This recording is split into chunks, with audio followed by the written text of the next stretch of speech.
Greetings, folks. Welcome back to the Jason Damico Show. So happy to have you with us once again. Shout out to Simplecast for their great distribution to Spotify, iHeartRadio, and all those other great platforms. And of course, YouTube as well. And I am so looking forward to today's guest. She is a certified Enneagram life coach, YouTuber, Etsy shop owner, and the creator of the Enneagram and coaching. And her goal is to help everyone develop clarity, compassion, and grace for themselves and the people in their lives. And I know I need more than that. I need more of that, and many other people probably need more of that in the world. So please welcome to the show my new good friend, Hillary McCaskey. Thanks, Jason. I appreciate you having me on. This is an honor, and I'm so excited to see where this is going to go today, where God's going to take it, and, go from there. Well, and to give folks a little bit of a background on how we kind of, obviously I sent you an email because I really loved your content, and how I found out about your content was through YouTube. And I had a sinus infection and was really not doing well middle of December. And was just kind of binging the internet. And a matter of fact, when I was out in Arizona for a couple of things business wise and seeing a friend of mine, ran into a couple of Enneagram books at Five Below. So oh my goodness, the crazy thing is, I don't know if we actually would have met if I wasn't in Arizona reading those books on the plane, and then it inspired me to just learn more on the internet. So for amazing. me, it was the books were great, but just having someone who's so knowledgeable and certified in it. And I mean, it was already like my mail was getting read when I was reading the book. And then when I saw your videos, it's just like, okay, this is as great as Myers-Briggs is. It's great. Right. This just hit a whole other level, because I really feel like it's even more, it's way more practical, with finding what you need to work on. And anyway, it's just been an incredible journey just for me personally in the last month, through the books and through your videos. And I had to get you on the show. I know there's a lot of, artists and producers and entertainment folks that primarily tune into this podcast, but I'm a big believer in cross-pollination. You're an expert in what you do, and God knows, especially after the last 2 years, I think this is just going to be a great time to celebrate what you do and dive more into that. Yeah, I love that. I love how it's like it was such a divine moment, it sounds like. Yeah. That you would be in Arizona, you would find those books, you would read them, you would find my channel. What do? I teach the Enneagram in the simplest way possible, because the Enneagram is so deep, right? Yeah. It goes so many places. Yeah. But my goal is, if we can get people to understand their own motivations, like, change can happen. All of a sudden, if we can get people to go, oh, I have a little bit more self-awareness now of why I'm doing what I'm doing. Like, I just feel like then we can get on a growth path. We can start to change and just let go of some of the unhealthy patterns that we would have picked up, that we might be coping with. And you kind of hit on the Myers-Briggs a little bit. That one is all about the law of behavior. Enneagram, law of motivation. What's motivating us, right?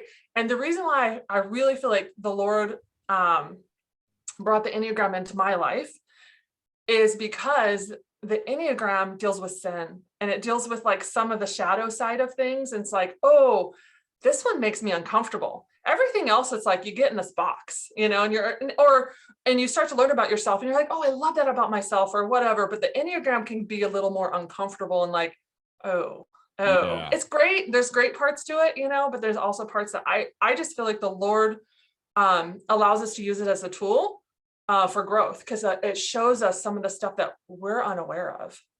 Now, is it me personally, or I've noticed that, because I never even heard, I may have heard of this once, right? But in the last year or 2, 3 years, it's just popping up all over the place. And I even when I got the books in Arizona in December, I still didn't know what it was. It was like subconsciously, it might have kicked off a light bulb, like, oh, oh yeah, I think I've heard of this before, whatever. Let me buy, it's $10. Let me buy the book. Yeah. But now, and especially theologically speaking, I'm seeing so many folks like yourself that are certified in it. I mean, pastors are doing whole 9-week sermons on this, doing each type. And it's like, whoa, there's something going on here. Is that true? Or has this been around for a while? Both. Okay. So it's been around for thousands of years. And wow. The thing is, not to get into the history of it, because a lot of people love to discuss the history of it. That's not my thing. I really believe God uses it as a tool, but it really picked up kind of in the 1950s, I believe, here in the United States, but the whole world is really studying it. When I first, I'll let you know a little bit about myself and how I found it and how God used it. Sure. I found it around 10 years ago. It wasn't popular. I didn't see books everywhere. I hadn't really heard about it. There was definitely pockets of people that knew all about it, but I had never heard of it. And so my church, weirdly enough, I lived in Alaska. I was going through a really hard season. I feel like God had used Alaska to go, Hillary, we gotta prune some things in your life. I'm gonna move you to the most beautiful place in the world, and we're gonna deal with the ugliness that is in there that you had no idea about, right? And so I'm in Alaska, and my husband's job is the one that moved us there. I'm in the hardest, most rock bottom place that I've been in a long time. Our church hires an Enneagram coach, never heard of him. Through circumstance, I don't work for the church. Through circumstance, I ended up meeting him, and he asked me, hey, because they had brought him in to teach the Enneagram just to the staff. I'm not on staff, right? God, not circumstance. God ends up going, this divine appointment. I'm like, oh, sure, I guess, type me, whatever, don't care. Right. And, I take this test, and for me, I don't think tests are always 100% accurate. I think they're 50 to 70%. It depends on your self-awareness. But for me, my type came right up, and then he walked me through it. And it was a great moment and a low moment, because it uncovered so much that it's like, oh, I didn't know that, but I did know that. And I couldn't put my finger on it, but all of a sudden it's like, Hillary, you're a type 9, you're a peacemaker, but you keep peace no matter what. There's great things about peacemakers, but if you're going to keep peace, even if you settle for false peace, that's not okay. And so God began to use the Enneagram in my life to really wake up and to realize, like, the coping mechanisms I had, the people I was going to versus God, just all these things, right? And so I spent a few years just studying it on my own. And then, I don't know, 5 or 6 years ago, or 7 years ago, maybe, I became a certified life coach. And so the cool thing with this is that was my calling all along. Like, I knew I am called to help people. That is like, I'm a mediator. I'm a peacemaker. I want to help you, and you love each other, this whole thing, right? Yeah. So I got certified in life coaching, but I felt like something was missing. I was like, this is not all that I thought it was. And that's when I realized, well, what helped me move forward in life? Well, this typing tool, this Enneagram typing tool. Okay, fine. I'll get certified in that too. Married them. That's how we get Enneagram and coaching, right? Yeah. So I'm like, okay, let's bring them together. And now I see people go, okay, we can kind of uncover their personality and what's motivating them, what they're struggling with a lot faster, and move forward. And so for me, it was, life coach, Enneagram coach. And from there, just helping other people, grow and move forward in life with it. So so to answer your question, it's been around, but you are spot on. It just got mainstream in the last few years. Like, people caught on to it and started picking it up. I think it's because Ian Morgan Cron's book, The Road Back to You, got really popular a couple years ago, and then you saw it everywhere. So it's like everybody just found it, but it's been around a while. Sure. And regarding the history, I know you don't want to get too much into it. I'm curious, do you know where the origin of it came from? Because I haven't even looked at it. There's no single origin that we know of. They're saying 1,000 years ago, like, I forget, like, it's a bunch of different types of people had been studying it. in my, from what I know, but here's two things about that, because this always comes up. Right. And actually I really fought not wanting to do the Enneagram because it can be so controversial. Especially some Christians might be like, oh, that comes from a bad place. We don't know. All I'm going to say is that we have taken a very ancient typology system and modernized it and studied it and brought it into our lives. And I just think the Lord uses it as a tool. But the one thing I want to say is there's a book called Should Christians Use the Enneagram? And it covers everything. So I knew that this question would come up. It always does if it's that kind of thing. And so I would recommend Amy Wick's book, Should Christians Use the Enneagram? If anybody's wondering, the complete history, because we really don't know it, but definitely there's some things in there that will help. Well, and I mean, the other thing also, I'll just throw this out there. She'll probably get a couple of crazy stray comments. I mean, the Bible itself is 66 books over however many thousands of years written by different authors and strung together. And then you have the Word of God. So there's that. I mean, I'll just let that sit. You know what I mean? Like, I don't really need to explain it. It is what it is. And it's like, you either believe it or you don't. Yeah. And then you don't even need it to have an encounter with God. So it's like, it's just, you know what I mean? It's not the Bible. It's a tool. It's literally a tool that we can use to grow closer to God. Here's the deal. If it's not, it's not you. Like, I don't care. It's like, but God definitely is. I think he's using this tool because why is this the only one that people are like, where did that come from? We don't ask about Myers-Briggs. We don't ask about DISC. We don't, all these other ones. This is the only one that deals with sin. This is the only one that deals with hidden sin. And so I'm like, this one's the hard one for people to go, like this one goes deep. So yeah, I don't know. It's definitely, I like exactly what you just said. I think that makes the most sense. Well, it's really interesting to me. And before we move on into actually getting into some real content with it, did you have any influences or inspirations perhaps before the Enneagram? Like you kind of had this, type 9 before you knew you were a type 9, like helping people. Like was there anybody that really inspired you to start going down that journey of coaching before the Alaska incident? Oh, interesting. Any trends like that, in middle school, high school, maybe there was a teacher, maybe there was, I don't know, somebody. I would say, I don't know that any person inspired me in that regard. I think I've just always had this wanting everybody to get along, wanting people to understand each other. How can I do that? And I will say a little of my history is I kind of had a childhood that there's drugs and alcohol and abuse in it surrounding me.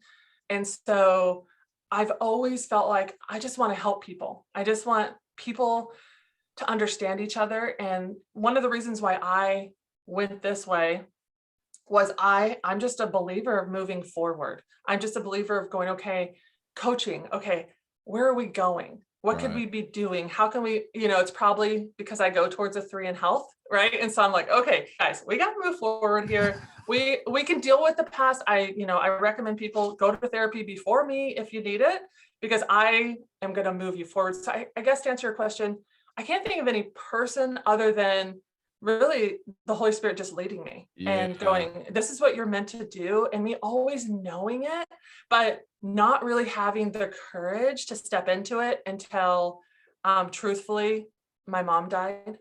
And my mom died when I was about 35 and she died at 55. So she was young and, it was cancer. And in that moment, I really, really found myself waking up going, okay, to me, she died with so many dreams. She died not doing everything she'd wanted to do. And I'm like, oh, well, I don't want to do that. What am I really, it helped me just step into my calling and move forward, Yeah, that makes a lot of sense.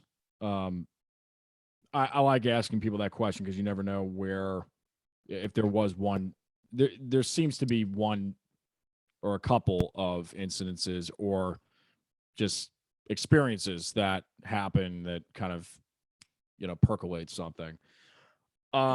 Let's get into the Enneagram. We can use me kind of as a guiney pig. Love it. It seems like there's a lot of, I feel like it hits hard for the 3. It hit me, smacked me right in the face, and it still is. And I don't know if I was ready for it, but I am, because I'm realizing just how vital it is. Not to over dramatize it, but it's like, whoa, you got to slow down. You've got to examine this, because there were so many motivating drivers in my life that on a subconscious level were kicking so hard, and I was just repressing them. And it's a blessing and a curse, because as an achiever, the type, and they have different names, which I think is also kind of interesting, because some books they say it's the achiever, the others they say it's, I don't even know what they say, but I've noticed that there's different namings per type. You probably are more knowledgeable on that than I am. But yeah, let's talk about it. I mean, first off, what do you think is the biggest trend when people come to you? What is that trend that you just see from everybody, even beyond types? It's like, what is that, on that first call or that first discovery call, or when you really start diving in with somebody, what's like that common sentence or that phrase of, just curious to hear from you, like when they really find, when it hits for that. I would say when people hire me, it's usually because they're like, I didn't know this about myself. I didn't understand what was actually motivating me. It's about motivations. It's about people going, oh my gosh, my fear, my desire, my weakness, that longing, what the Enneagram is all about, right? The why behind what you do. And so I would say the common theme is people waking up going, I didn't know that was my why, or that why makes me very uncomfortable. Yeah. I have some people who hire me wanting me to talk them out of what they know of, so like I had a client this morning, he's a type 3. I literally think he hired me to tell him he wasn't a 3.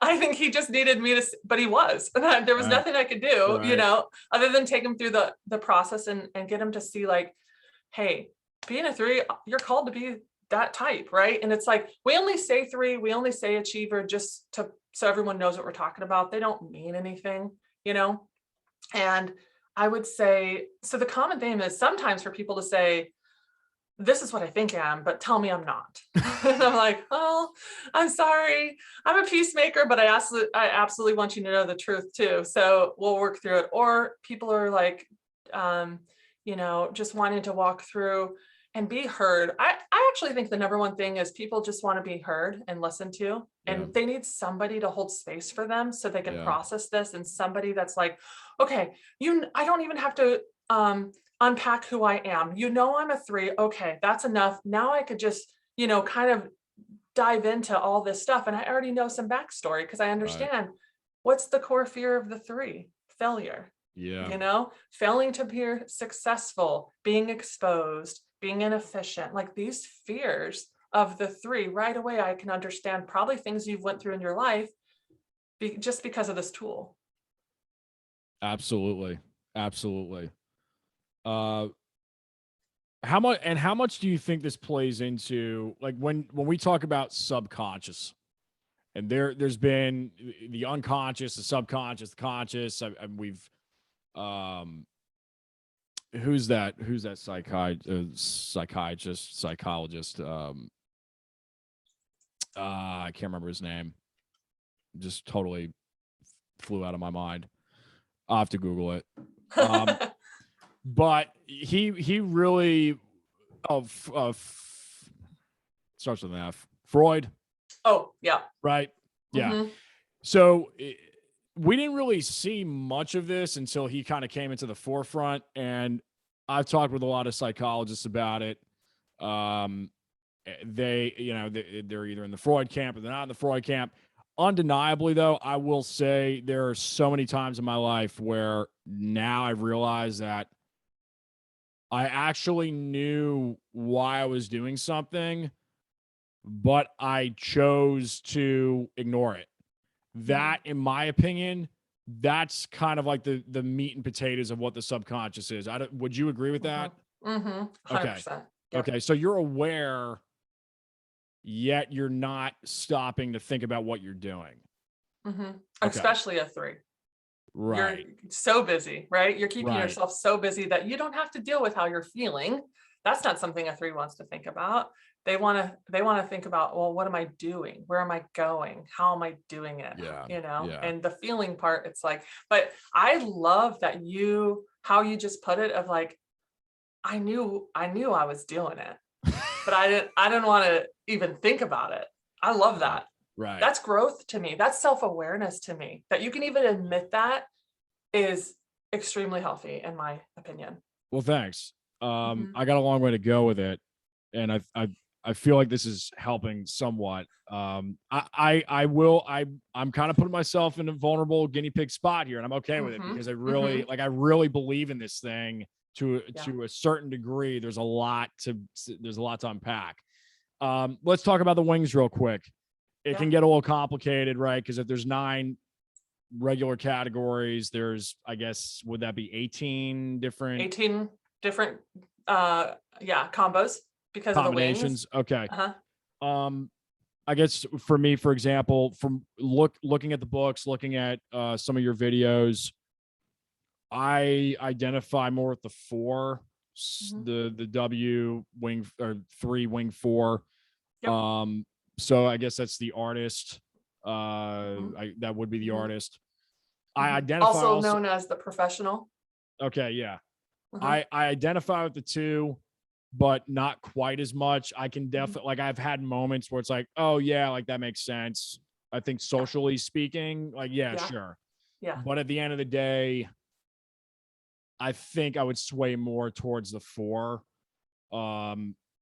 So yeah, let's talk about that for a second. Like the wings, how do you determine, like, maybe there's somebody watching or listening, they've taken it, they're trying to figure out the wing.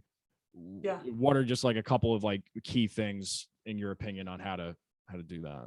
To figure it out. So amazing. I literally just put a video out today on this exact thing. Awesome. So I'm like fresh in my mind. I just shot this video. But for you, we're trying to decide between the 3 wing 4 and the 3 wing 2, right? And that 3 wing 2, charming, likable, adaptable, engaging, confident, things I do see in you. But maybe we see more on the stage. I'm wondering, just knowing the little that I know about you. The 2 does enjoy the spotlight, but then the 4, not as much. The 4 is like, I'm more about, work status and professionalism. And, the 4 could be a little bit more afraid of failing.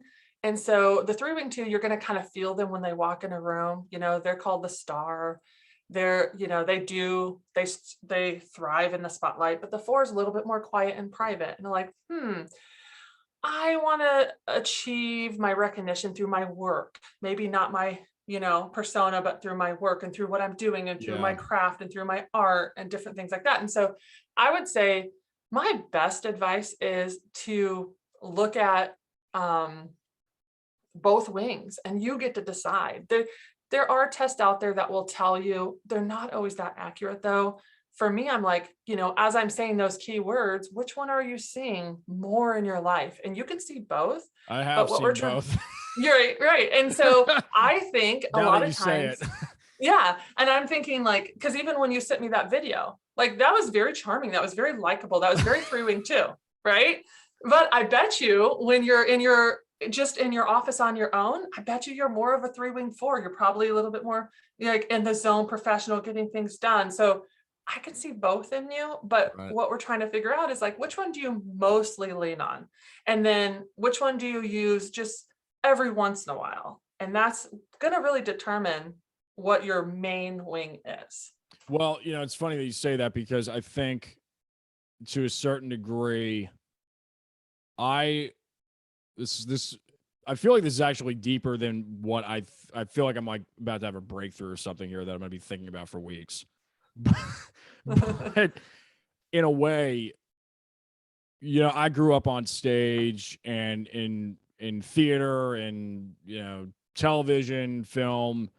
That's a whole other story on how that happened. But I always wanted to make sure that I was actually legit. So, and it still bleeds into today in my later 20s now. Like, are you the real deal?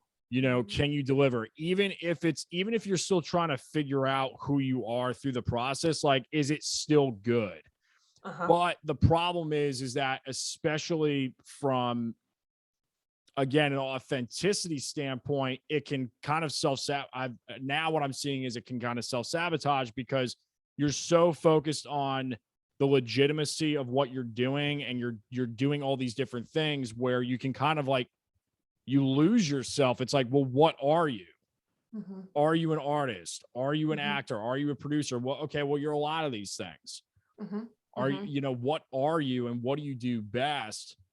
But then, because you're so focused on the achievement aspect, well, I should do this because, well, it'll help me get to here, and then that's just the way that I've always seen things, you know. But I've always been one of those people. Yeah, of course, I love the spotlight. Sure.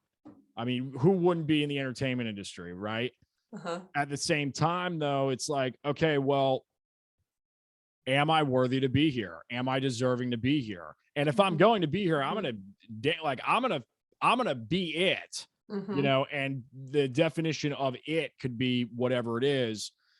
And then another conflicting pattern with that is, you know, what degree do you go to culturally or socially versus spiritually?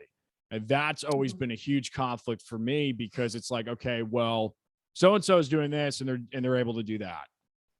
So if I do that, then, you know, it's like the logical processing. But then the other side of it is, well, you know, what does God have to say about this? It's like a whole other realm. And then and then things can get kind of hairy there, because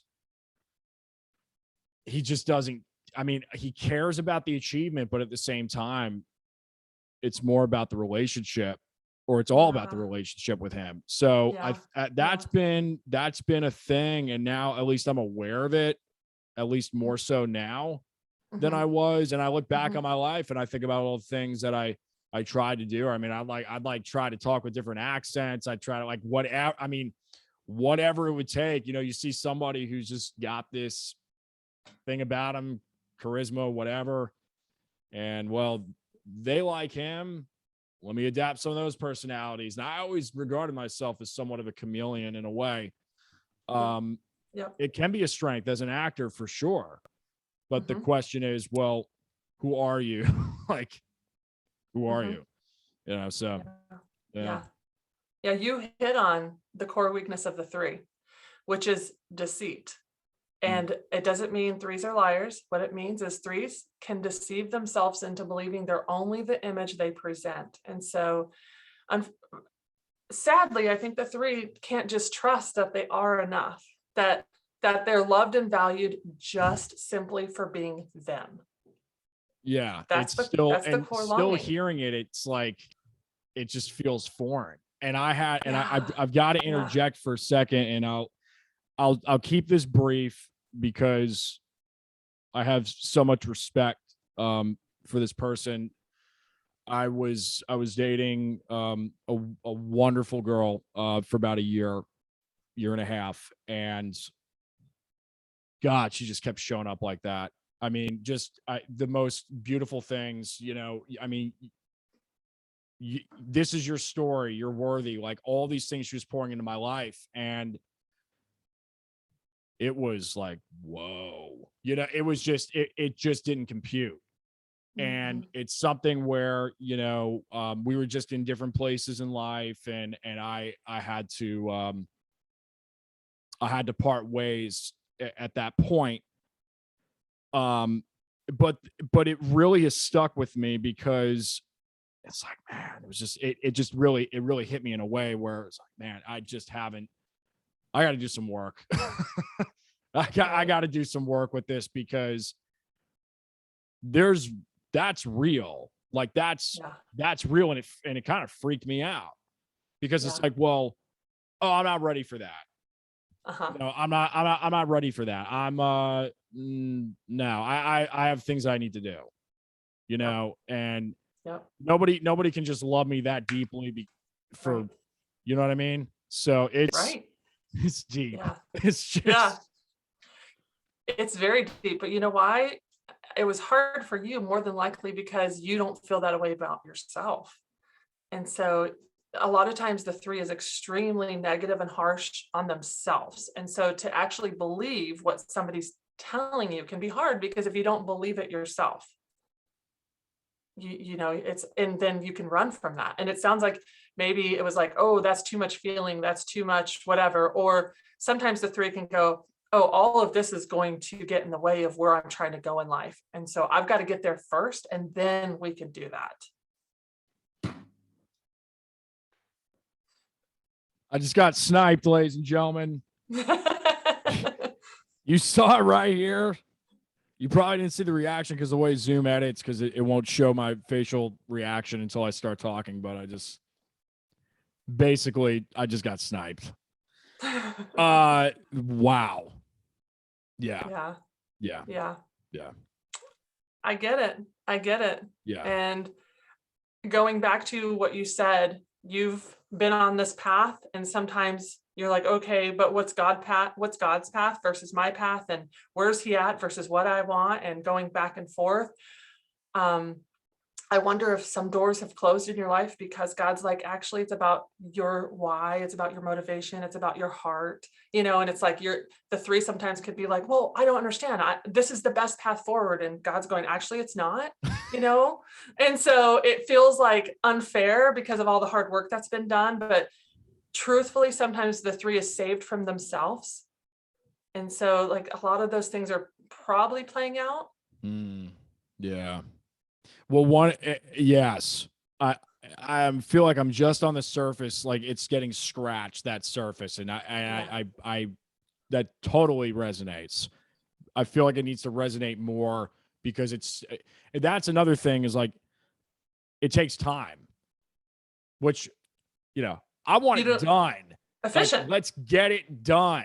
Yep. But I mean, physiologically speaking and emotionally and I mean, traumatically, like these things take time. And there were traumas that I dealt with when I was younger that they didn't even hit until teen years or early 20s. And then you realize that traumas compound on traumas. And then you're creating your own traumas, trying to as my type, trying to not let a crisis go to waste, especially as the artist. It's like, well, man, if it's going to be heartbreak, it's going to hurt.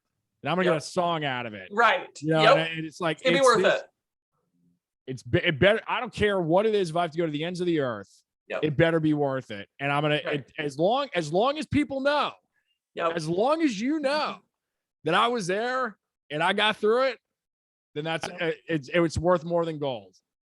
Right. And I mean, it's kind of like weird. It's liberating though to say this, like literally on this podcast to say this, because I think, just take the basic scripture of, I guess, who the sun sets free is free indeed.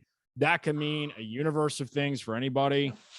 But I guess it comes to the point where until you can admit it, until you can laugh at it, until you can do whatever you need to do to be in alignment with whatever that energy is that he's called you to, like, once the cat's out of the bag, you've got to let the cat be out of the bag with it and just, and then we get into self-acceptance, I guess, which is that, again, it just takes time. Yeah. You actually hit on the exact word I was going to say. What I really believe God wants is us to have freedom from ourselves, from all our own coping mechanisms, all our own beliefs, all of this stuff that either we put on ourselves or the world put on us, our childhood, just our environment, right? There's so much there. And I think God does desire us to have full freedom and freedom to be who we are, good, bad, and ugly. Yeah. And so for you, it's just acknowledging, yeah, that's my core weakness. That's my core desire. That's my core fear. Yep. It's okay that that's what mine are. It's okay. And that core weakness that we hit on briefly, that's something that a 3, we all have our own. Unfortunately, mine's sloth. We won't go there, but like, that's an ugly one. Right. But for the 3, it's the deceit, right? But it's just them believing that image that they're putting on because they don't think they're good enough. So if I'm like you, then I'm good enough, or I'm like you. And God literally the whole time's like, oh, but I made you this way. Don't look left. Don't look right. Look right forward, because who I made you to be is who you're going to be the most successful, which is a key word for a 3. Mm-hmm. You want to be successful, right? The only way to true success for a 3 is to really be who they are. And yeah, not everybody's going to accept that. We have a world full of different personalities, but when you're just walking in that truth and that freedom of who you really are and just letting go, that wrestle, that it will come, right? There'll be days where you're like, dang it, I put it back on. Yeah. Take it back off. It's just a wrestle. It's something where the enemy's like, hey, trying to get us to go down that path. We could say no, but it's a daily thing where we have to lay it down. We don't know. How the Bible talks about the thorn in the side. Well, what's the thorn? Maybe that's the thorn for the 3, right? Yeah. Maybe that's it. We don't know. They never say in the Bible what it is, because I believe God's like, hey, I want the thorn to be, whatever that thorn is, that's what you're going to come to me for. And I think for the 3, it's always going like, okay, God, who do you say I am? And he does want success. Like, he gave us that. He gave us these desires. He made us this way. You just have this lens of the type 3 that you happen to see the world through. And so I think once the 3 could really gain that freedom of like, you know what, there will be people, and it sounds like you've already met some, that simply love you for being you. And then you get to decide and say, you know what, that is enough. So what do you do then? Like, you get to the place of, and of course this is applicable to any type. When you get to this place, for example, for me, right? Obviously slowing down. You got to slow down in a way. And I've had this thought before where it's like, well, maybe I just need to go to Montana or something. Maybe Alaska, right? Right.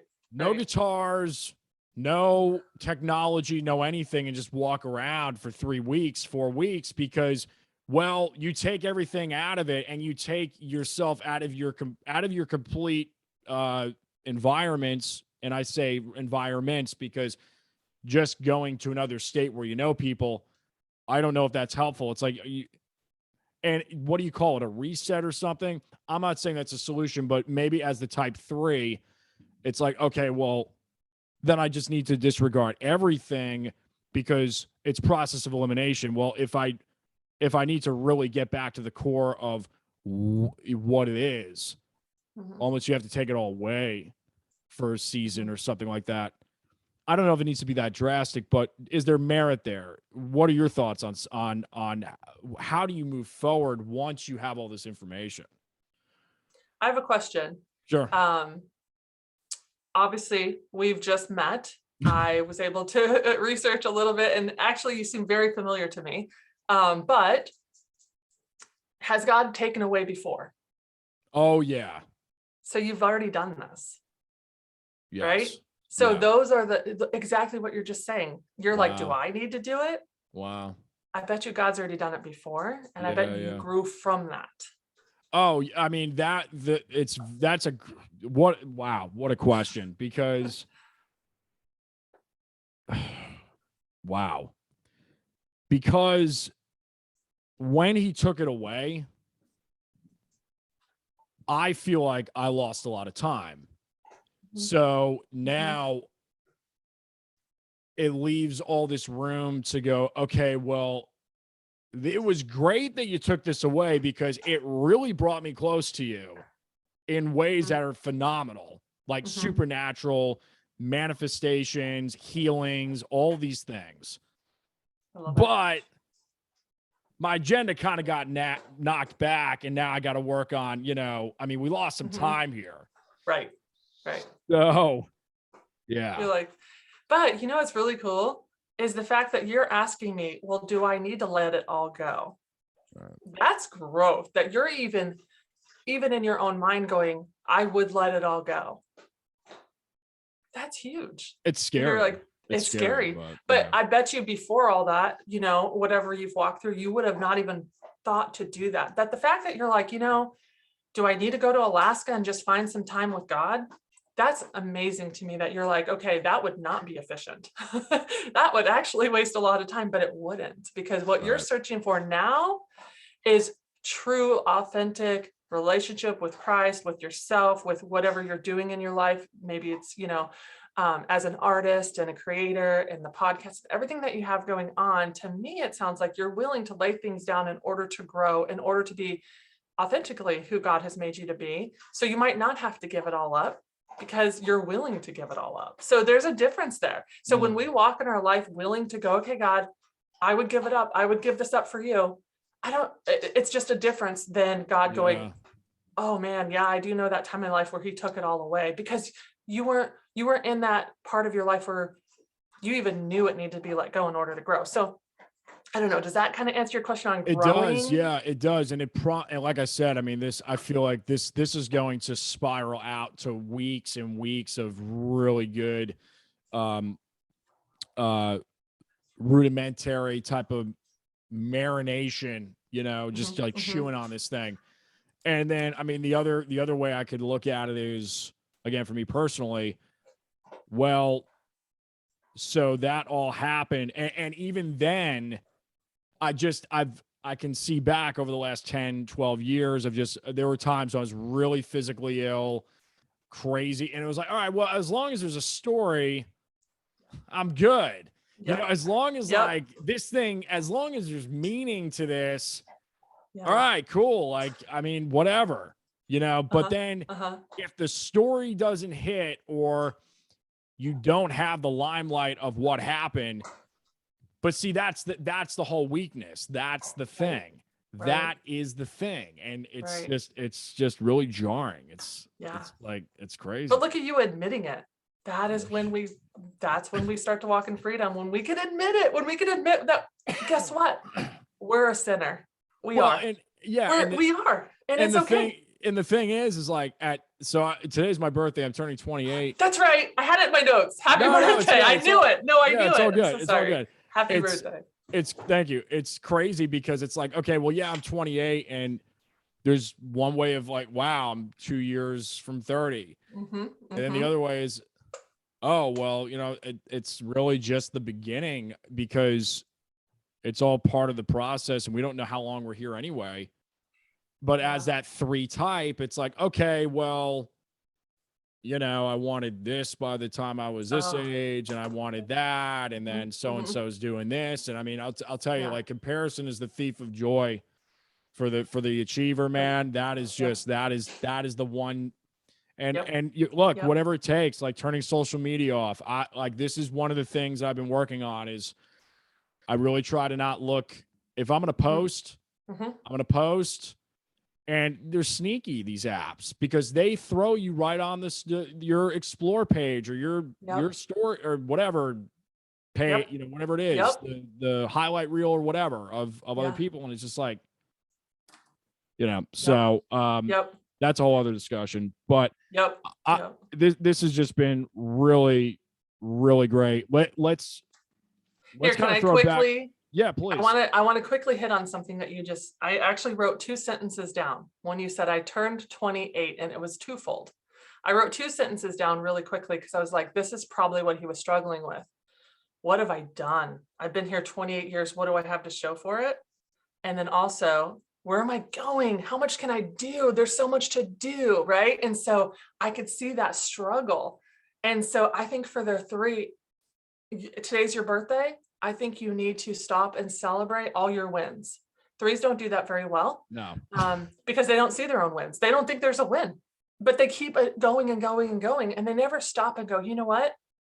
And I looked at what you've done. There's a lot of wins, and I'm not trying to stroke your ego. I'm just saying, I looked you up and was like, oh, there's a lot for you to be proud of. And I think you need to stop and say thank you to the Lord and to yourself and going, okay, I've actually in these 28 years accomplished a lot. But then also go, okay, I'm 28. What are some dreams and goals and desires do I have? And I think you probably know, but just even go, okay, God, now I want to pray and make sure you're in all of those, because then true success will happen. And that's what you're chasing.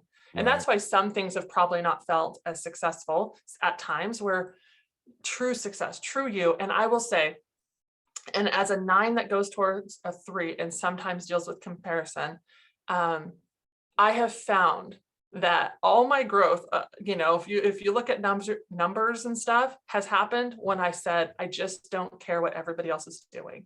Right. I have to stay in my own lane. And guess what? Some people are going to go, what the heck is she doing? But I don't care anymore. I literally had to lay it all down and go, okay, God, whatever you're calling me to do. And then all of a sudden, I saw success in what people would think is success. My success is this conversation right here. This is success to me. The fact that you've had aha moments, the fact that I meet with people. I met with somebody this morning from Ukraine. Yesterday, they were somebody from Australia. That's what but the thing is I wasn't there at the beginning. And so for you, I would just say, today's your birthday, happy birthday. But I would love to see you just go, oh yeah, there's been some really great things. And then, okay, God, where are we going in this? Yeah. That's fantastic. Thank you for that. Mm-hmm. Appreciate it. I want to throw it back into your court. You've got some incredible stuff going on in your world with the coaching and the website and the YouTube channel. Stunning, great, just great stuff. Super tight editing, just really, really good. The Etsy journey, I think that's cool. Are those customized? That's pretty much your stickers, design on this? Yeah, I just draw. Wow. Yeah, wow. I think, and this is me tapping into the 3, right? I'm like, okay, where should I should be in the YouTube world, because then I can teach and people, and as a 9, I don't want to market myself. That's marketing right there. I found the way to never have to market myself. I don't know if it's the best way possible. God's dealing with me on that right now, but I could be on YouTube and then people hire me. I don't, and then you move into, I think I started the Etsy shop a little over a year ago because I was like, I stay at home and I want an income stream from multiple sources. And I was like, everybody else is doing this, I could do this, right? So I just started drawing, and then I taught myself, which is insane because I actually had to stop the other day and just kind of sit in this, because I was like, you know what? I really did figure out the printer you needed, the thing to cut the stickers, Etsy, I figured it out, right? Wow. And so I'm like, okay, I figured it out. So now I sell stickers, and there's an audience that wants their own type in a sticker form for their water bottle. So I was like, oh, I'm going to get into that lane. And then, what you said though, I just kind of want to hit on, because you gave me a really big gift. You did. And you don't even know this. You said, oh, your editing's really good. I do all of this. Yeah, it's great. My biggest struggle. You don't even understand the struggle. I am meant to have these conversations, not all this okay, I have to figure out a camera, I have to figure out a microphone, I have to figure out lighting, I have to figure out editing, and you know what I'm saying? All of that is my struggle. But the fact that you said that, thank you for that. Oh yeah, no problem. It's great. I constantly compare myself, and I try not to, but anyways, but yeah, that's how I got into Etsy, just deciding I'm going to throw my hat into it and see, what that looks like. And I mean, the YouTube journey for you, social media in general, I have it as a bullet point here because it's quite important, and we can kind of touch a little bit on the entrepreneur side of what you're doing, because it obviously is it's a coaching business. What are your thoughts on that and merging it into, because there's a bunch of life coaches out there, And that's another trend in itself, is there's a lot. I mean, it's just like cropping up out of nowhere. I'm seeing these guys on TikTok. I'm seeing them all over the place. Your thoughts on that and authenticity, certifications, maybe there's somebody out there who's interested in going down this path.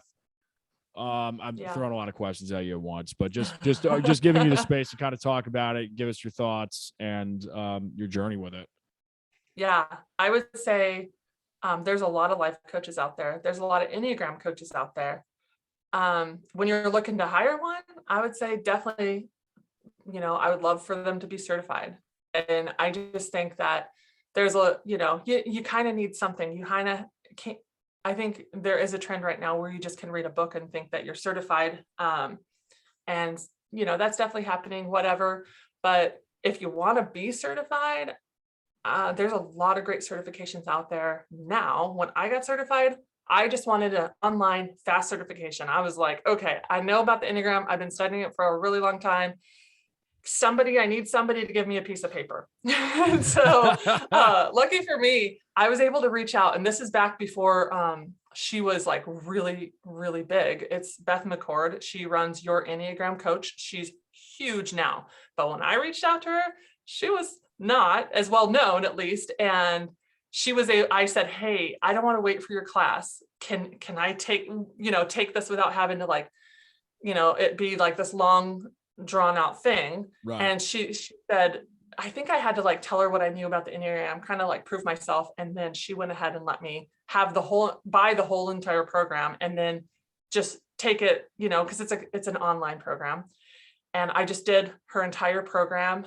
And then at the end, had to have some calls with her and obviously make sure I know what I'm doing to get certified. But nowadays I don't think you can do that. So, but I would highly recommend her program. It was great for me. She just covers everything. There's so much that Enneagram people think that, I just need to know about types and wings. I'm like, okay, well, we didn't even touch on today. Do you know your subtype? This is going to play huge into who you are. Do you show up into life? What's your first instinct? Is it self-preservation? Is it social? Is it sexual one-to-one? Those are instincts that play a big part into your life, and then there's 9 levels of health. And then, then there's triads. You actually said something earlier that you said, I could tell you're extremely logical, right? You're in a logical triad. You might not even know that. The 1, 3, and 5 is in a logical triad. So there's so much to the Enneagram. So I would say, finding a good program to be certified is important and to learn all of that, because then these kind of calls are super easy because you know your stuff. Right. Exactly.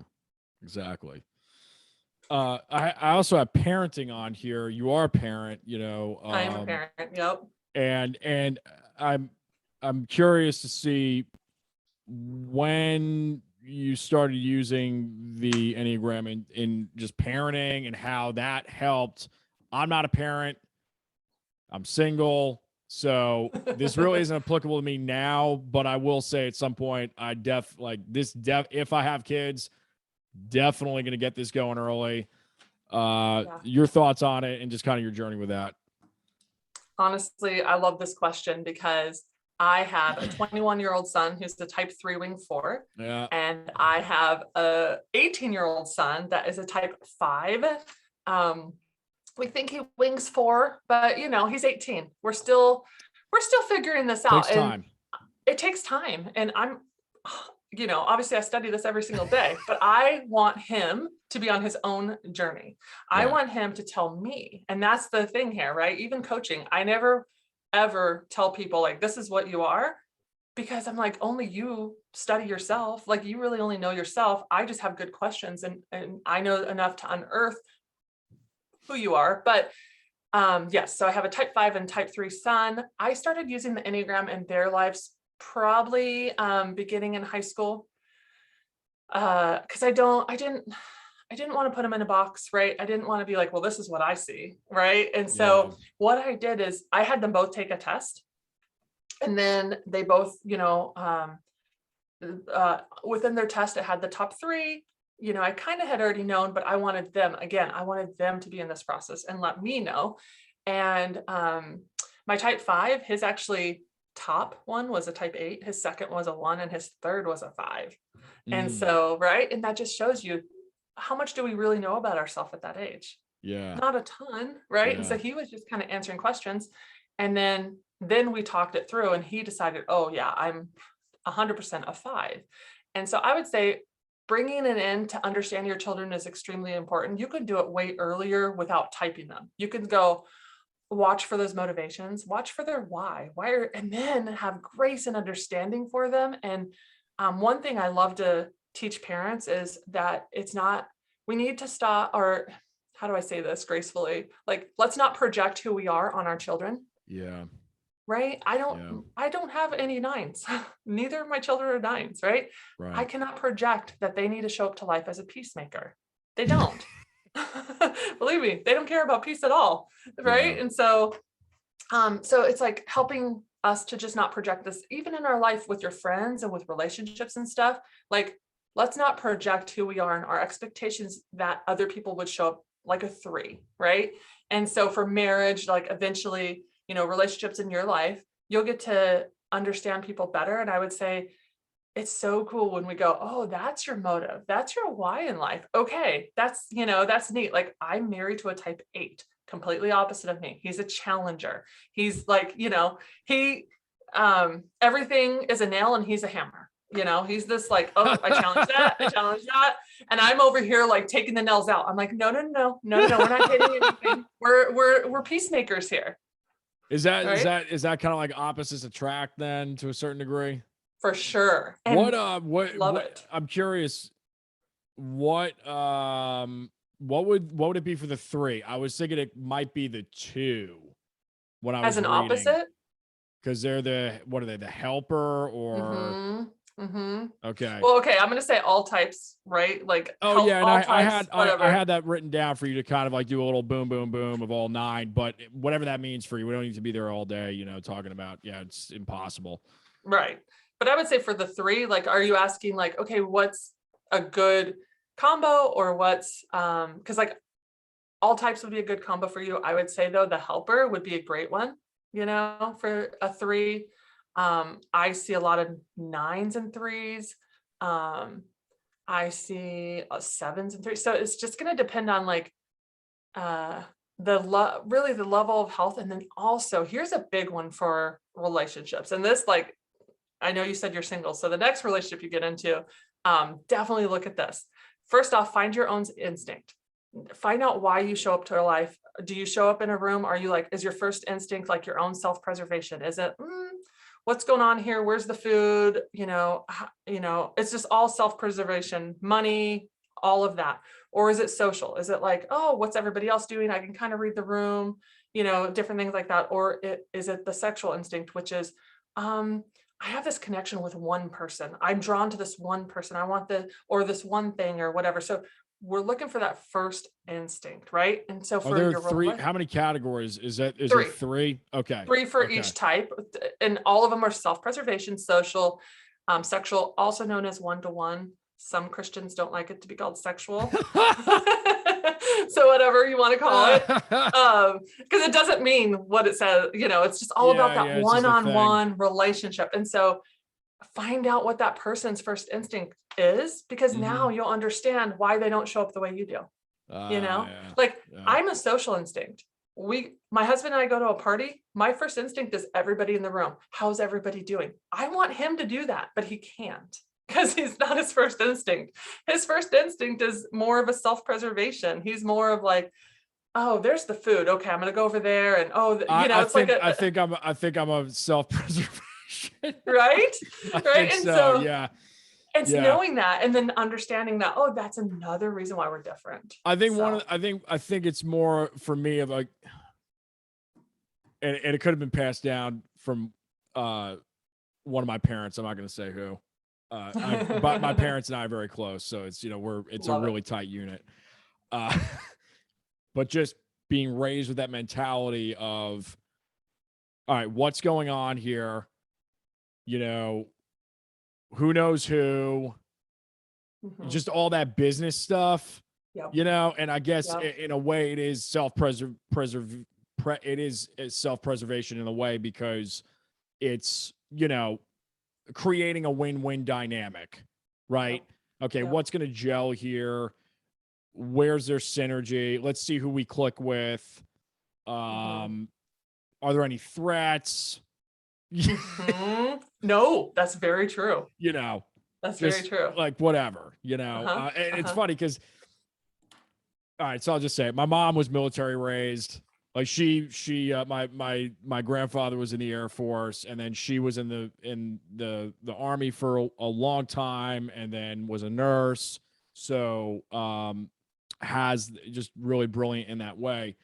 And it's always those things that stick with you for a long time. Like you walk in a room. All right, well, always know where your exit is.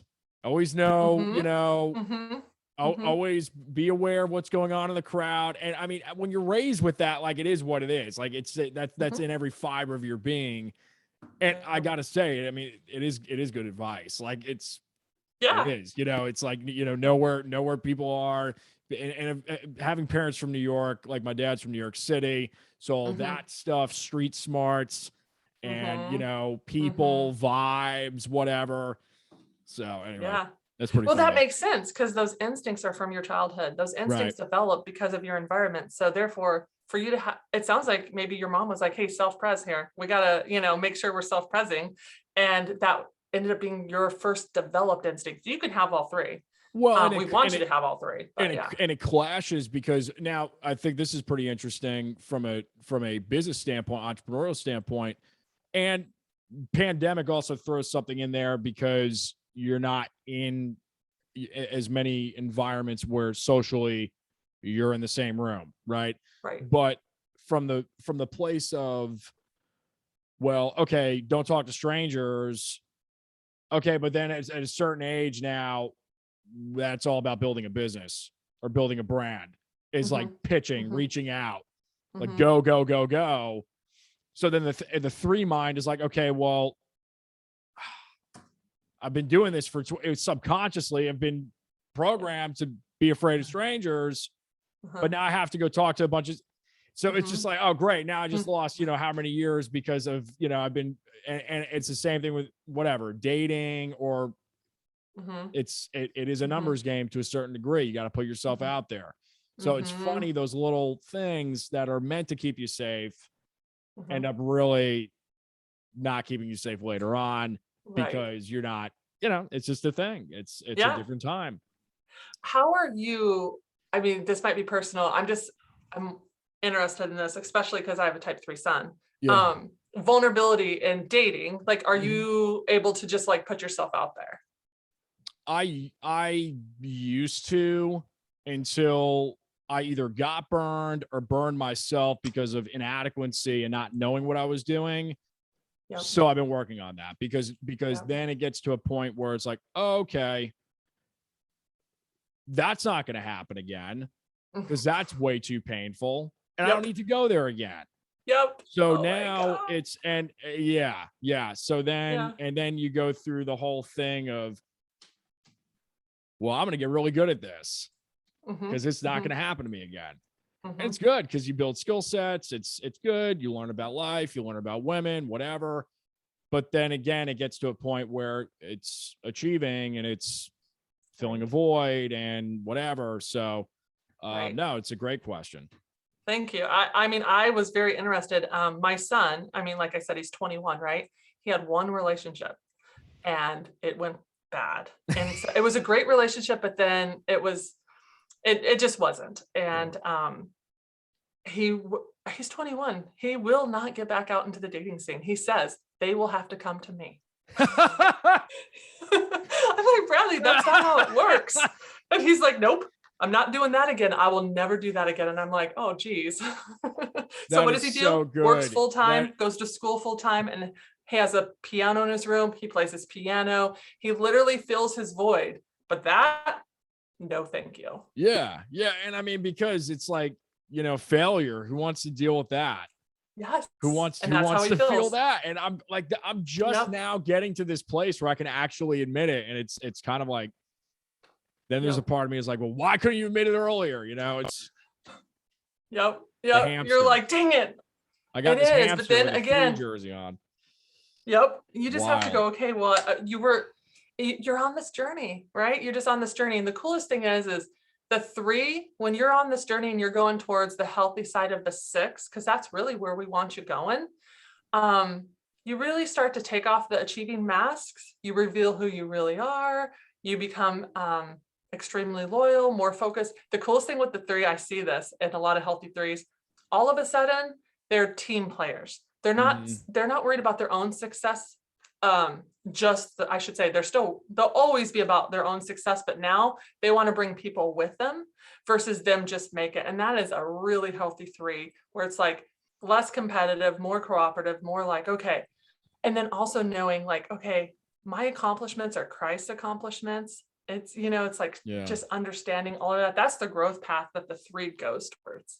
Well, and this podcast has been really enlightening for me and helpful with that. And it happened just out of, I saw, people ask me all the time, why did you start it? Blah, blah, blah. Congrats, you're over 100 episodes.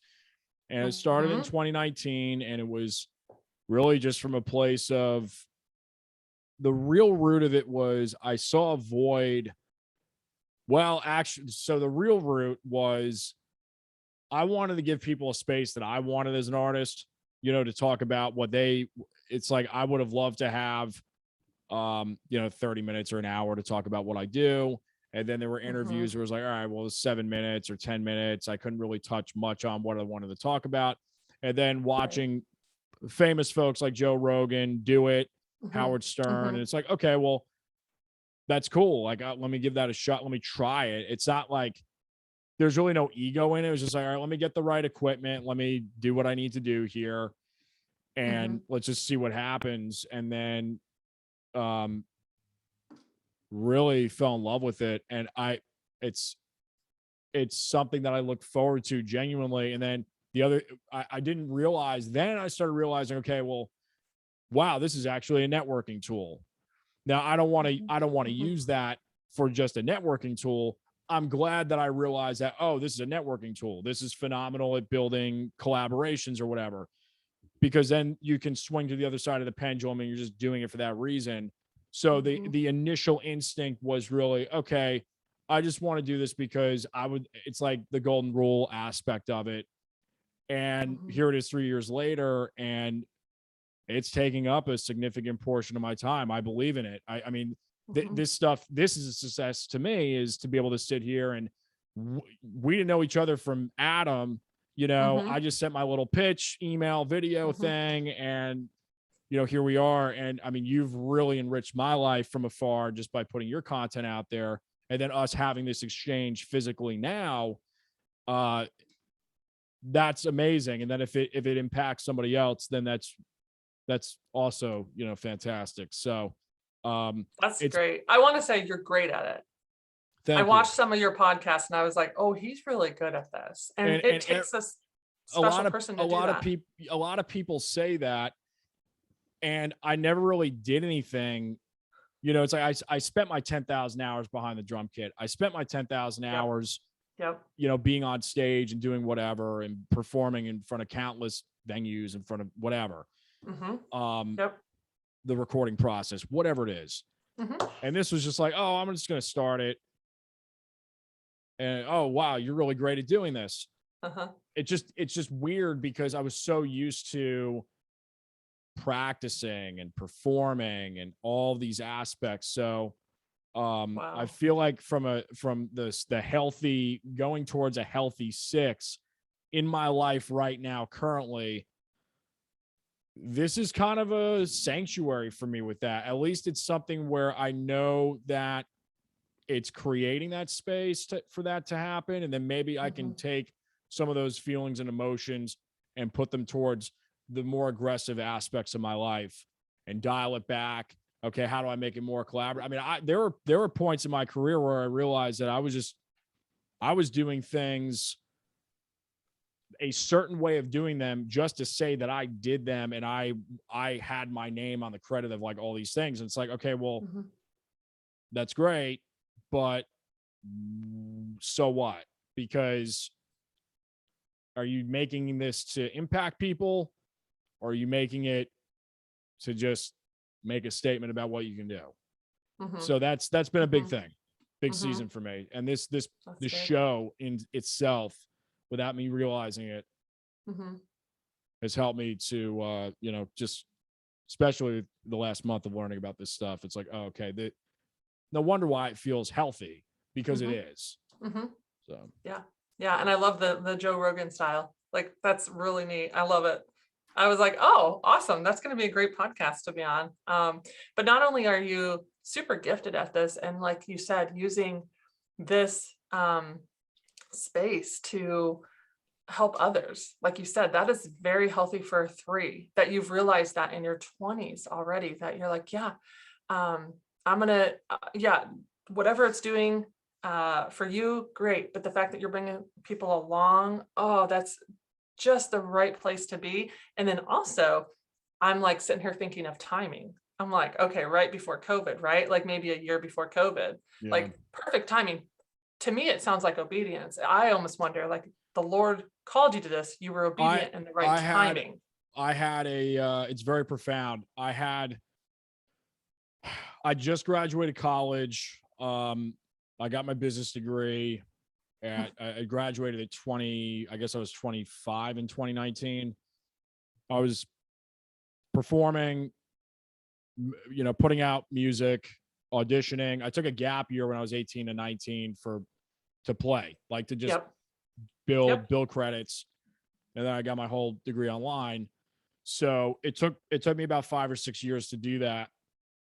And then as soon as I graduated, for whatever reason, I don't know where, I think it might have been like graduation gift money from folks, family members, friends, whatever. And I had this little bundle of checks and cash. And I was like, something just, I don't know what it was beyond the Holy Spirit, but I just had this real gut feeling of just buying a bunch of camera gear. And it was like, buy a bunch of camera gear. If you're going to start this podcast, start it right. Do multi-camera angles. Obviously, Zoom is Zoom. It's different. Yeah. This was pre-pandemic. Yep. So I have all the cameras here. Obviously, I just did one yesterday with a good friend of mine here in person. Uh-huh. So just like, okay, here's the format. Go buy the stuff. Just go. And it turned into this thing. And there was audio equipment too that I got, where I'm like, all right, why am I spending $3,000? Like, why? And I was just like, but buying stuff like it was nothing. It's just one of those instincts. Mm-hmm. So you're right. Mm-hmm. Totally. Yeah. And you were obedient in that moment with not knowing your why. Little Noah moment. build the boat. Why? Right? Like we had no idea this was coming. Like, I have a very similar story with YouTube where I had no idea. And now, I'm able to just record myself and all my clients. Wow. I have no Arizona clients, which is crazy. Everybody's from around the world, and Zoom helps, but it's like, it's in that moment with you, I could just see. And I don't know that you've stopped to really go, oh, that was an obedient moment, that who knows where God has taken us, and where he's already taken it. Like you said, you have over 100 podcasts out there. I went and looked. I was like, how am I going to listen to all of these? There's so many podcasts out there, but I haven't either. But I'm listening through them. I have heard all of them. Right. And that's what I'm saying though. I'm like, I'm sitting here going, wow, at 28 years old, right? 3 years ago, 2019, almost 4 years ago, God called you to this and you said, okay. And you didn't even know, like, and so to me, going forward, just know that's the Holy Spirit, calling you to, who knows what the next thing is. And the coolest thing is that this is not just about you. And that's probably what brings the most joy to you. Yeah, it definitely moments. And it definitely helps. Yeah. And when you sent me the YouTube video, which I've never had anybody do that, I was like, this is the coolest thing ever. You know what I saw in your eyes? I saw joy. And I was like, I want to meet with him.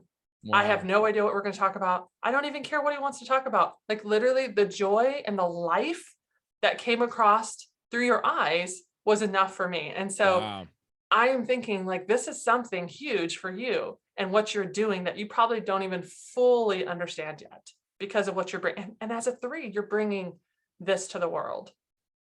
So. Wow. It's deep.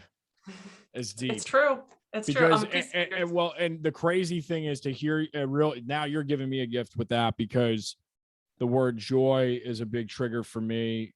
I struggled with a lot of for various reasons.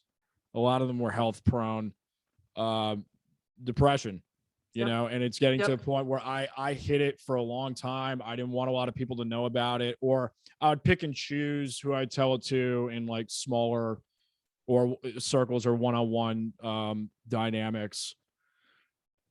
Why? Because I was afraid of, you know, what people would think, like the stigma or whatnot.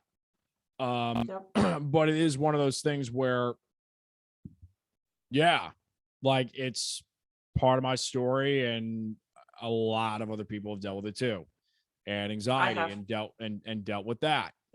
You know, crippling. I mean, horrible. And that all goes back to some of those aspects that when you asked me, well, have you been shut down before? And I was like, oh yeah, multiple times. And those are heavy themes into why that happened. They were more of they were perhaps more of an after effect that lasted a really long time from certain instances, but they were, I mean, life altering, faith altering, but without them, I wouldn't have gone down the path that I've gone, and I wouldn't be me. So, I don't know where I was necessarily going with that, but oh yeah, the gift. I really appreciate you saying that, because for me, I don't know. It's like where's the, and as a 3, now as I learn more about this, okay, well, where is the thermometer or the barometer of joy? Okay, what is happiness? There was this other girl that I dated way back for a little bit, and she was always talking about, you know, the girl, it's funny now that I see it. It's like all these girls, it's like happiness, preaching happiness, like stop talking about happiness. Like happiness is a choice. Like stop talking about it. It's like, all right, well, it is a choice, but then that true joy of like being in the moment and doing what you're doing. And it's just amazing looking back over the last 10, 12 years of just it. So when you said that, I guess what I'm feeling is, okay, well, somebody's seeing me genuinely happy. They're feeling that. That's good information, you know, and I need to follow that until something changes. But I really thank you for letting me know that. I really appreciate it. Yeah. And honestly, the next piece to that is I actually prayed and asked God that my type 3 would have that kind of joy. I'm not kidding you. I'm not making this up. Because what I saw, I was like, and he's a 3, and I'm seeing that. Right. And my son, very similar little things that you've talked about. But like, thank you for sharing that with me, because it helps me even understand 3s deeper, because that's how I learn, is knowing other types. I need to learn from them. I'll tell you that. I don't know how to explain it without, I don't want to diminish what was said at all, but it feels like, and maybe this is a huge growth thing. That's, I feel, 2% of what I allow the world to say. The other 98% is what I have to live with. So again, that's why I'm saying how as my camera like shuts off in the middle of this, that's how critical that is to hear that, because just that 2% sliver can turn into the majority, you know. I don't know how long it'll take, but it's just that's enough to know, okay, here it is, and just do more of that. Like whatever that is, just continue to do more of it. And I am, because we're here. Yeah. I can tell. Like it's there. And it really does take you believing it. Right. And I think 3s sometimes are, man, I've heard my son say this. He's like, I just hate myself. And I'm like, oh, I think sometimes 3s can, you know, and it's I mean, that has been the loop for years, and you don't realize it until you realize it. Another big thing that I got into not even a little bit, I got into it was, and a lot of Christians may get whacked out about it, but no, seriously, I mean, affirmations. Once you realize that, I mean, prayer in itself, scripture in itself is affirmations. I mean, putting on the full armor of God, take any one of them, trust in the Lord with all your heart, lean on. I mean, all these scriptures but it's like, all right, I learn it, I know it, I memorize it, I spew it out, but then to really take ownership of it and go, okay, well, no, this is my identity. But just to see how pragmatically, okay, it's an affirmation. Prayer is an affirmation. I can apply that to my life. I can say it, and I can believe that subconsciously this is how the wiring of me works. And I mean, I have seen results with it. And if you keep looping over, and thank God for my parents, because they've really given me, look, you get good programming, bad programming, things happen, but my parents have always been positive, encouraging. And I mean, their parents, they got it from them. So that has a lot to do with it. But no, I totally relate. And when I was 21, God, like I was just feeling like I was starting to get a breath of fresh air around 22. I mean, 17 to 21 was really tough for me. Really, really tough. I mean, even like to 14 was difficult. So yeah,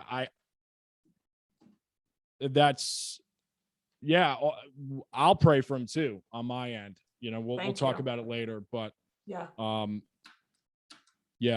appreciate you sharing that.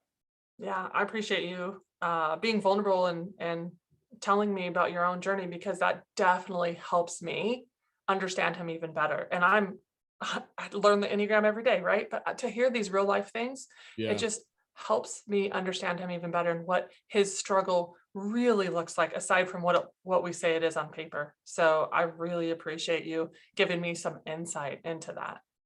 Yeah, of course. Well, I mean, we've hit some really great stuff today. Yeah. Is there future plans for you? How do you see this kind of, and of course I'm doing this from a goal perspective. So don't, have to, what's your goals, Hillary? Yeah. You're where do you want to be in 5 or 10 years? I don't even know tomorrow. Yeah, exactly. So, right?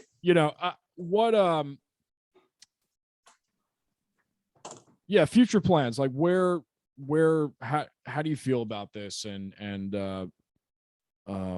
anything that is really tugging on your heart lately that you're willing to share with it?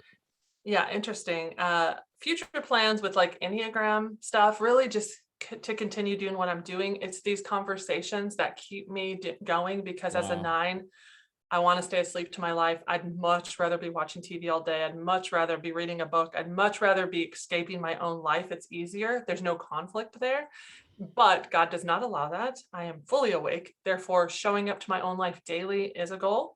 Showing up to the YouTube world, showing up to the Instagram world, all of these things, if I'm being honest, is hard for me. And I do it to be obedient and to know like these conversations and this kind of stuff is what makes it all worth it. I wish there's so many times I've wished I was an actual 3, because I'm like, dang, if money could motivate me, if success could motivate me, I would be like so far.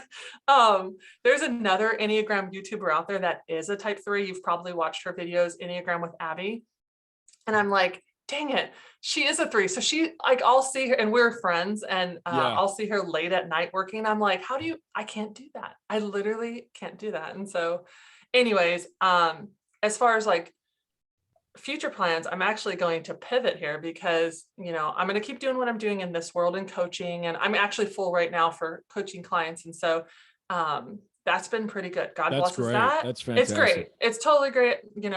I'm just like really thankful for the platform God has given me. And honestly, the coolest thing is I would say 80% of people that hire me are not even Christians. And it's so cool to have that kind of space and just, go, hey, I am a Christian, but this is space for you. Like I'm not here to, no agenda. No agenda, no beating them over with my beliefs. I'm just like here to love and hear and listen. And God's opened some really, really cool doors with people that I actually was like, oh, no. I don't want to take that client on. But now, like one of them, she's an astrologist.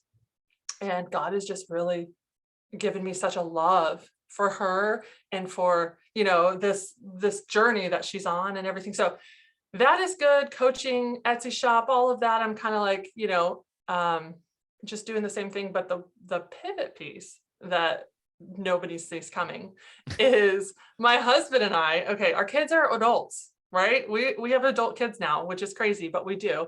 And we bought a van. Woo! And we started a YouTube channel and it's like a van life channel. Yeah. And it's, it's the van with the house inside of it. And we just went live in July and we're almost monetized. It's growing so much faster than my other channel did, but it's like real life. We're just showing up to our real life and vlogging what it's like to own a van, to live in, we live in a house, but we travel in it. And so the next piece for our journey is we're actually going to drive in the end of January to Baja. Oh, wow. And there's this huge van meetup. It's the weirdest thing. Okay, I'm 40. It's like I'm a van 42. convention. It is. It's so this cool. Huge van convention In Mexico, I guess, right? In Mexico. But the weirdest thing is my husband and I are like, we're in our early 40s. It's such a different time period than most of the van people are in.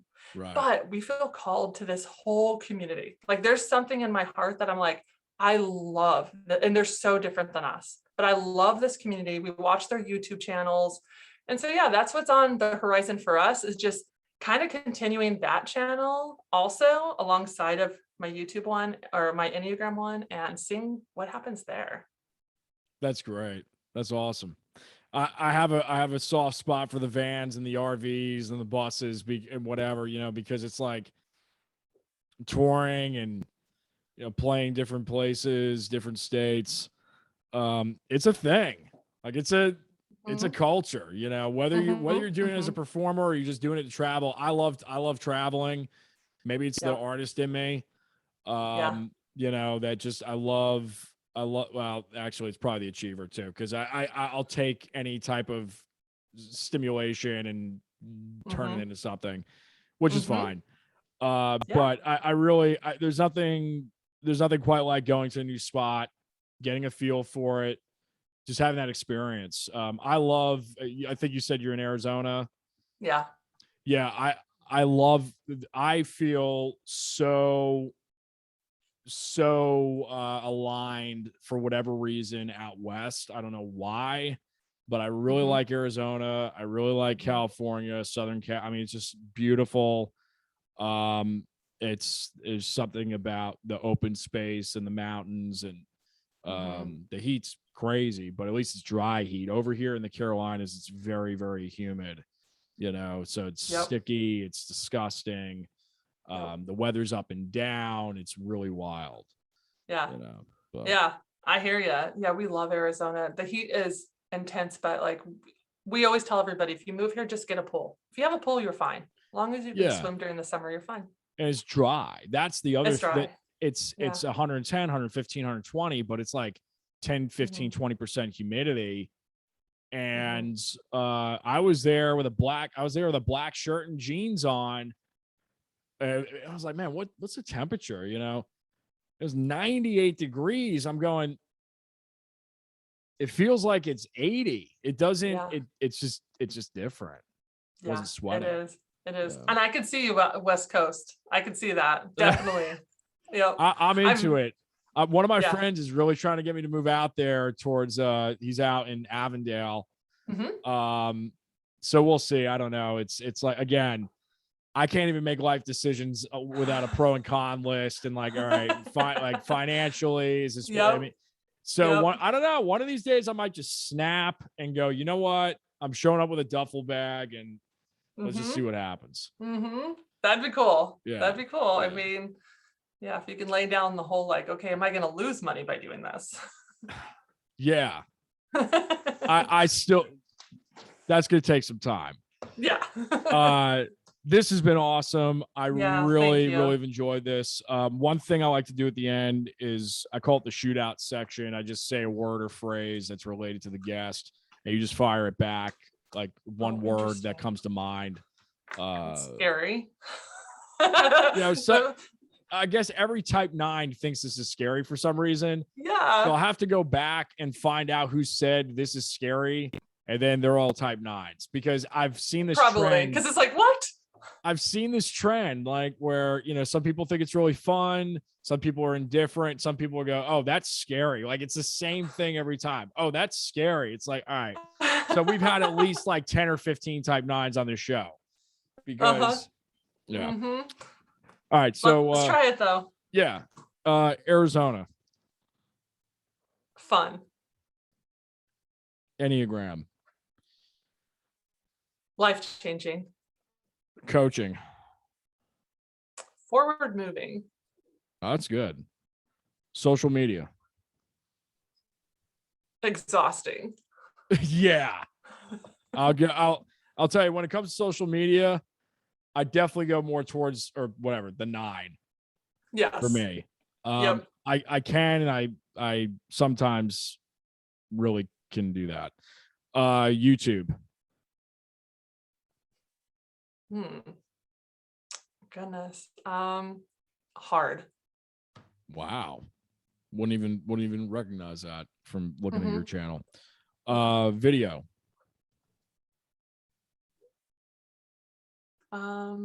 Encouraging. It's good. There's no right or wrong answers. I've just right. Faith. Needed. Yeah. Psychology. I love it. Emotions. Scary. And the last one that I say to everybody, pizza. Amazing. It's a good one. It's a good Love one. it. And this is the last question I ask everybody on the show, which is if you could go back in time to your 15-year-old self, knowing what you know now, what would you tell her? Oh, wow. I would tell her that step into who you really are. Be confident. You are amazing.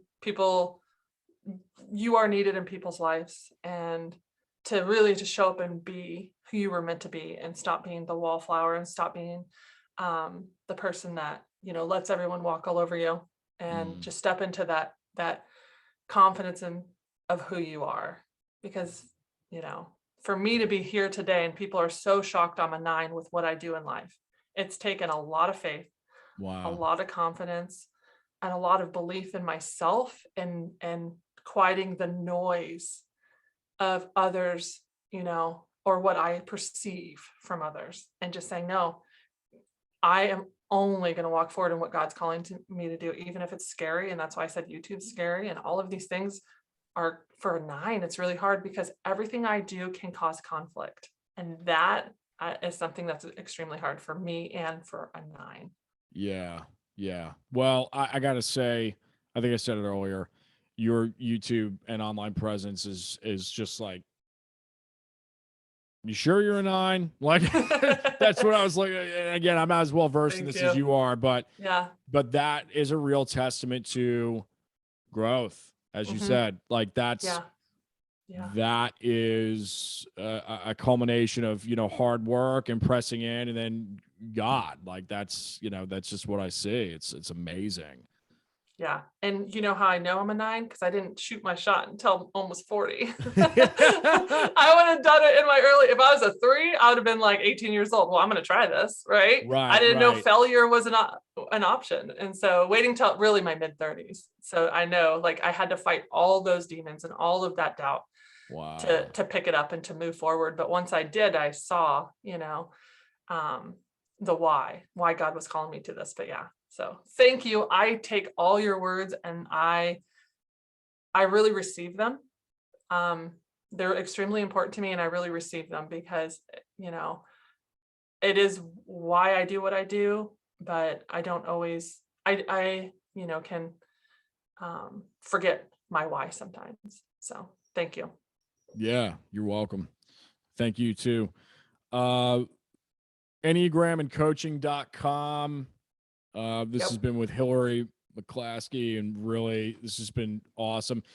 Tell folks, if they're driving, listening, and not with a screen in front of them right now, where they can find you beyond the website, Instagram, YouTube handles, maybe an email, whatever you like, and the van vlog as well. the van vlog. We'll post it down below in the description box. Oh yeah, thank you. I appreciate that. Yeah, so the van vlog, it's called, my last name is McCaskey, and so our van channel is called McCaskey, which is kind of dumb, but it's caught on already, so we're just keeping it. And that's all you'd need to do for YouTube. For that channel, for my Enneagram channel on YouTube, you can either type in Enneagram and Coaching or my name, Hillary McCaskey. Both ways lead to me. Email hello@enneagramandcoaching.com, and Instagram, Enneagram and Coaching. There's a theme here. That's all the places I think you can find me. It's not this kind of stuff. I'm like, yeah, I think that's everywhere I am. I don't know. Yeah, no, it's great. Any last words? You know what? Happy birthday. Oh, thank you. And thank you for having me on here. And I really hope that everybody who was listening today was able to put themselves in your shoes and this process, and think about their own journey and what that looks like, and think about how the Enneagram can help them grow and understand each other better. And so I thank you for providing this opportunity and platform and space for me to meet with you. And I just felt like, what a God connection, and what a divine thing that I thank you for providing and reaching out to me. It was really cool. Thanks for accepting, and it's been fantastic. Thank you so much. Yeah. Well, you guys have been watching and listening to the Jason Damico Show. Feel free to subscribe if you haven't. And for those of you that have been with us for a while, this is the Jason Damico Show official YouTube channel. If you're watching this, we've started posting on there in the last couple of months, migrating over from the other Jason Damico channel. So if you are not subscribed to this, you will not get the updates of these new episodes. So we'll see you guys on the next one. Peace.